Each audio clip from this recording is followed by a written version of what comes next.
Good morning, everyone. Boker Tov. This week's Torah portion talks about the twin brothers, Jacob and Esav, Yaakov and Esav. And the Torah says one parent, Isaac, loved Esav, while Rebekah loved Jacob. However, when the Torah talks about the love of Isaac towards Esav, the Torah uses the past tense, Vayehav Yitzchak et Esav, that Isaac loved, in the past tense, Esav, because there was game in his mouth. Esav was a hunter, and he would take good care of his father and provide him with food each and every night for dinner. However, when it talks about the love of Rebekah to Jacob, it says, V'rivka ohevet, she loves Jacob, in the present tense. And our rabbis explained the difference. You see, it says in Ethics of Our Fathers, there are two types of love. There's love that is not dependent on anything, and then there's love that is a result of some cause.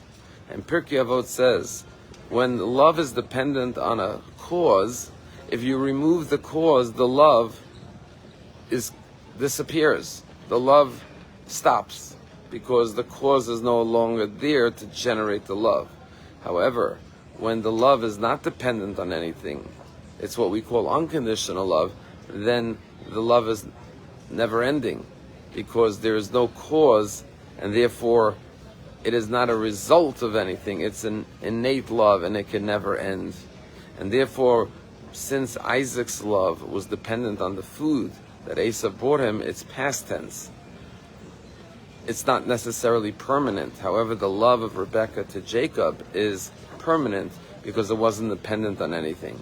And just like there's two types of love, one that is a result of a cause and therefore isn't everlasting, as opposed to unconditional love, there's also two types of hatred.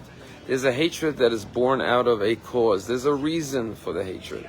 And therefore, if you remove the cause, you can remove the hatred. If you resolve the cause of the hatred, you could end the hatred.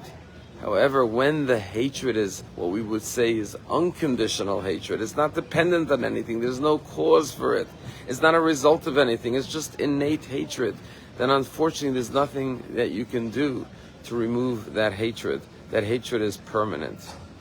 And I think about this idea in light of the tragic events of Rabbi Tzvi Kogan being murdered by a terrorist, a young 28-year-old rabbi, newly married, who devoted his life to loving and giving to others and strengthening Jewish life and cultural life in the Dubai. And he was abducted and kidnapped and brutally murdered. And I think about the encounter between the terrorist and Rabbi Kogan.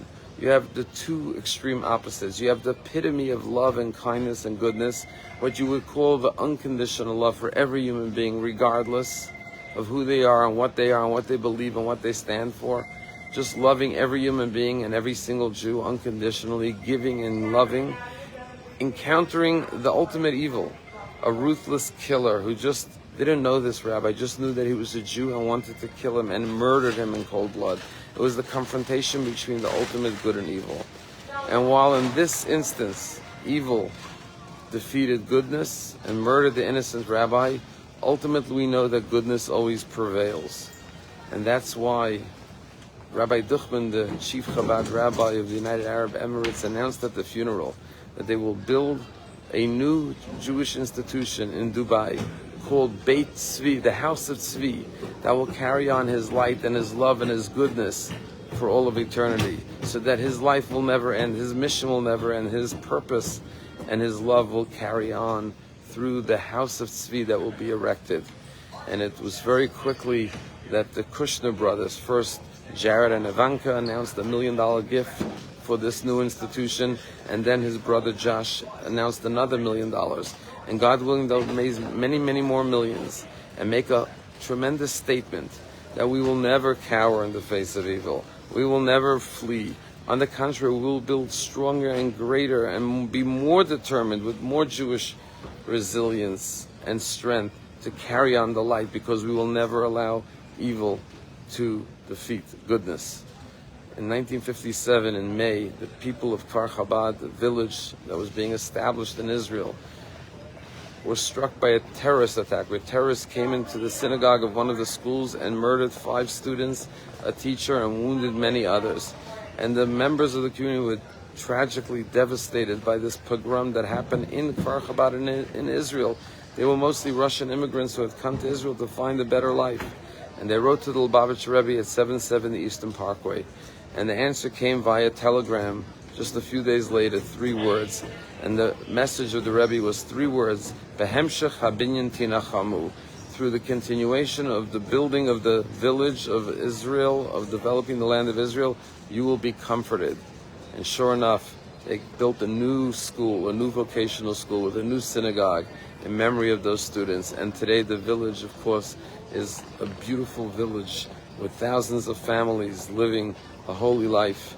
And tragically, the funeral of Rabbi Kogan was in Kfar Chabad, in front of the 770 replica that was built in Kfar Chabad to model the Rebbe's home in Brooklyn. But the message is, where do we find comfort? Everyone wants to know, well, how do we find comfort in the face of such a tragedy? And the answer is, like the Rebbe said, keep on building, keep on growing, build a Beis Tzvi. And while the Beit Tzvi, the house of Tzvi, will be in Dubai, everyone in their own way could build a home, a house, a memorial for Tzvi. And the best way perhaps to do that is Tzvi devoted his life to reaching every Jew with love. And specifically, he ran the kosher store in Dubai for Jews who needed kosher in Dubai. Let us observe the mitzvah of kosher to honor his memory. Let us reach out to every Jew with love. Let us put on tefillin with fellow Jews and light Shabbos candles just like he did. And then we will build a memorial for him, and he will live on, and we will find comfort in carrying on his life and his legacy, because our love is unconditional. Their hate is unconditional hate, and ultimately unconditional love will always and has always defeated hatred. Have a good day.